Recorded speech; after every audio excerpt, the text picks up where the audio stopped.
Gitu. Nah, biasanya setelah terjadi hal-hal yang buruk itu baru ada penyadaran. Nah, apa yang harus kita lakukan sekarang sebelum kita menginjak 2012? Mari kita percepat proses penyadaran ini dengan cara sering-seringlah berkomunikasi dengan diri. Kalau belum bisa, temukan guru-guru, baik itu guru spiritual tradisional, guru spiritual modern, yang mampu mengantarkan Anda menuju penyadaran diri. Karena penyadaran diri merupakan kunci dari segala-galanya dalam kehidupan ini. Atau dalam menghadapi kehidupan yang lebih sempurna.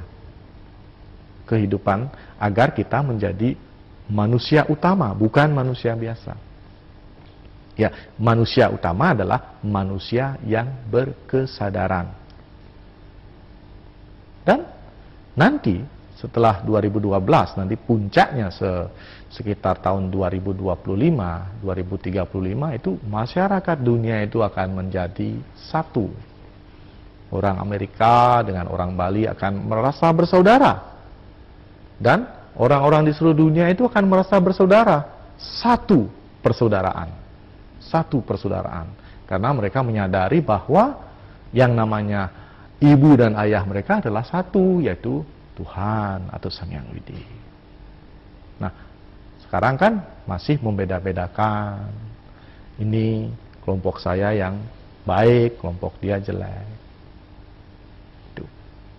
Nah, maka dari itu penting sekali kita menciptakan keharmonisan di mana-mana. Di mana-mana penting keharmonisan. Nah, setelah keharmonisan itu terjadi, apa yang harus kita lakukan? Setelah kita merasa saling satu, menyatu dengan yang lainnya, hidup ini hanyalah sebuah perayaan. Itu. Karena kalau kita sudah semakin banyak memiliki sahabat, merasa berkeluarga, itu hidup kita akan gampang. Seperti apa yang telah diwariskan, gotong royong itu akan muncul kembali. Apa yang kita banggakan dulu di Nusantara kita ini, yaitu terjadinya persatuan dan kesatuan, itu akan terjadi kembali. Itu akan terjadi kembali. Nah, maka dari itu, mari kita sadari diri kita sadari orang-orang di sekitar kita sadari lingkungan kita, bahwa sesungguhnya kita adalah satu. Hanya itu jalannya untuk terbebas dari pengaruh negatif 2012.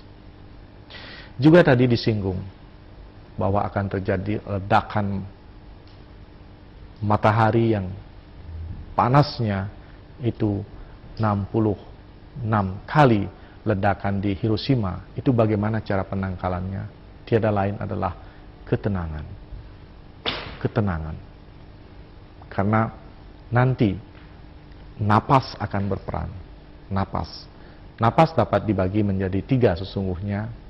Mereka yang orangnya yang tenang, itu napasnya antara 9 sampai 12 kali per menit. Mereka yang tidak seimbang, napasnya 18 hingga 22 kali per menit. Kemudian orang yang resah dan gelisah, napasnya adalah 28 hingga 32 kali per menit. Nah, nanti untuk menghindari agar napas kita tidak terlalu cepat, itu mulai saat ini sering-seringlah memperhatikan napas. Sering-seringlah melakukan apa yang disebut dengan meditasi, yang seperti banyak diajarkan sekarang, melakukan yoga atau mendengarkan pencerahan-pencerahan. Itu yang harus kita lakukan.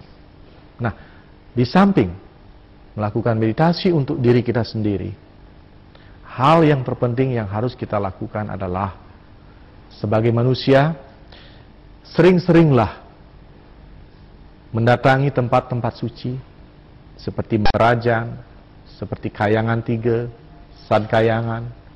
Berdoalah atau memohonlah kepada beliau di sana agar Anda diberikan sinar sucinya, agar Anda bisa menemukan diri Anda sendiri atau menemukan jati diri Anda, Dan mohonlah kepada beliau, roh-roh suci tersebut, agar Anda diberikan tuntunan, baik pikiran Anda, perkataan Anda, dan perbuatan Anda menuju hal-hal yang lebih baik dan hal-hal yang lebih benar. Sering-seringlah mendoakan roh-roh leluhur Anda atau mereka yang sudah meninggalkan Anda kepada Tuhan, agar mereka juga diberikan tuntunan, agar mereka meraih hidup yang lebih bahagia di alam sana. Karena roh-roh leluhur Anda atau pitra-pitra membutuhkan doa Anda. Apa yang dapat saya sampaikan yang merupakan satu kesimpulan dari apa yang telah saya sampaikan sebelumnya adalah untuk menyambut apa yang disebut dengan zaman keemasan atau zaman Satya Yuga. Mari mulai saat ini jangan menunda lagi. Sayangilah diri Anda. Hormatilah orang tua Anda. Cintailah pasangan hidup Anda.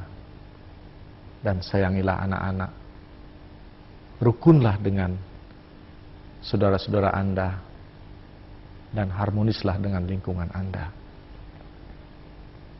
Terakhir, jangan lupa mendoakan leluhur-leluhur Anda, agar beliau juga mendapat kebahagiaan di alam sana.